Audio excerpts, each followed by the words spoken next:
Hello, besties.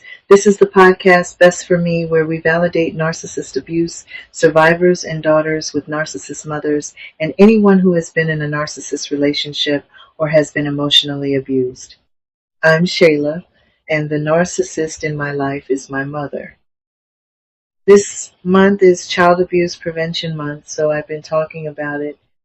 I've talked about my personal experience being abused by my narcissist mother, and I've shared the child abuse statistics as reported by the National Children's Alliance.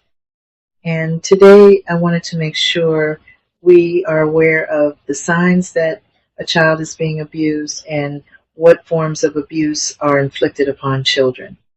Children are not always able to tell you when they are being hurt, and especially when the person is a family member or someone that plays a significant role in their life, like a parent. This is why we need to know the signs so we can protect children from the harm being inflicted upon them. First form of abuse is pretty obvious. Physical abuse. Physical abuse can be detected when a child has bruises, nail scratches, and marks in places where they shouldn't be, like the child's face, back, and neck. Young children play and hurt themselves all the time. Injuries from play I would expect to be the knees, forehead, and the experts say child abuse is said to be found typically on soft areas such as buttocks, back, legs, neck, and thighs. Second form of abuse is emotional abuse, which is what I have experienced by my mother. Emotional abuse is typical of any narcissist. Being emotionally abused includes both verbal and emotional assault, such as continually belittling or berating a child, as well as isolating, ignoring, or rejecting a child. The third one is sex abuse. A child or someone who is a minor may display that they are being sexually abused if you see their behavior change around certain individuals. This can involve sexual contact, such as intentional sexual touching, oral genital contact, or intercourse. This can also involve non-contact sexual abuse of a child, such as exposing a child to sexual activity or pornography, observing or filming a child in a sexual manner, sexual harassment of a child, or prostitution of a child, including sex trafficking. The fourth one I found surprising. It's medical abuse. The Mayo Clinic, where I found this data, claims medical abuse is making a false claim about an illness the child has, causing the child to have unnecessary medical care. I thought this was strange. I would assume that not getting children the medical care they need would constitute medical abuse. I know in my situation, I never went to the dentist as a child. I'm a mother too, so I know the difference between not being able and not caring. The last form of abuse happens to be the most prevalent of all types of child abuse and the most reported to authorities. That is neglect. Neglect could be failure to provide adequate food, clothing, shelter, clean living conditions, affection, supervision, education, dental or medical care. Now let's look at the signs of child abuse so we know what to look for. Let's break it down. Physical abuse, 1. Unexplained injuries, 2. Injuries that don't fit the explanation, 3. Injuries that aren't compatible with a child's developmental ability. Sexual abuse, 1. Sexual behavior or knowledge inappropriate of a child's age. 2. Statements made by the child that they have been sexually abused.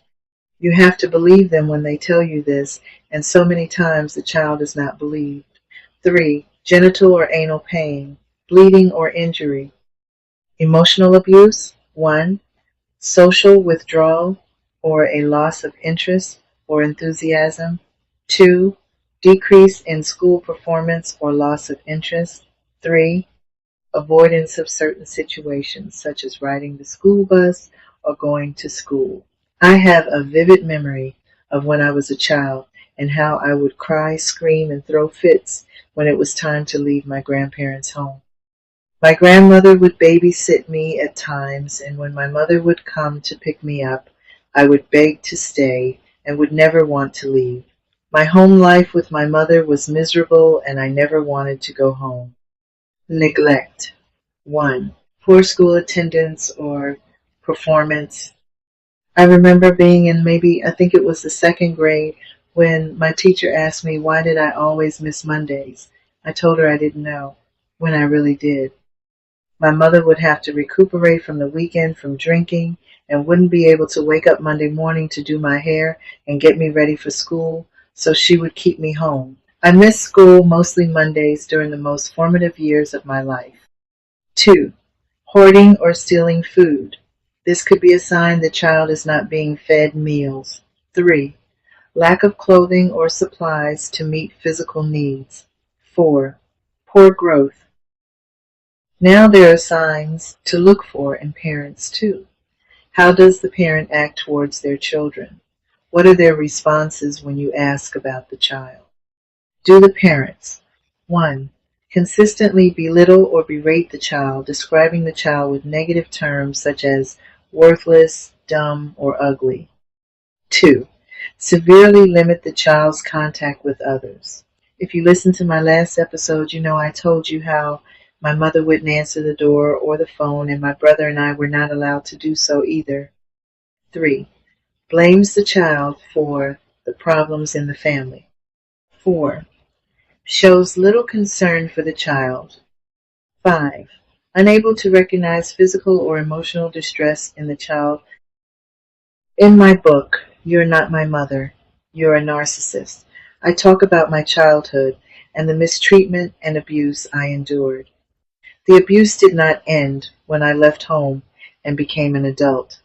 I talk about the narcissist abuse I experienced by my mother as an adult, after leaving home, later getting married and having a child of my own, until I decided to go no contact in my 40s. I wish I had gone no contact a lot sooner.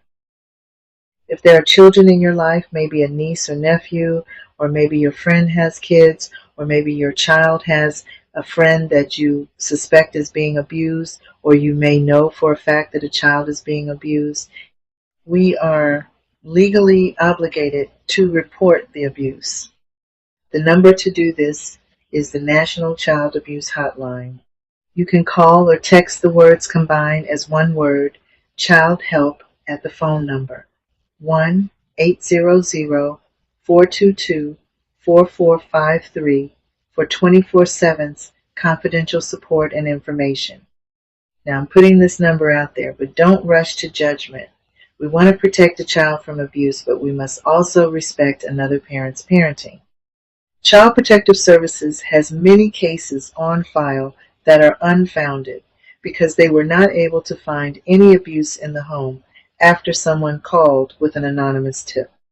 I am a mother, and when my son was very young and in elementary school, he would pick up his dad's beer bottle caps that his dad would leave laying around.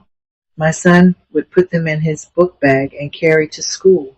So I'm assuming the teacher putting things in his backpack saw a bottle cap or two and reported that my son, who was a second grader, was either drinking or being exposed to drinking alcohol.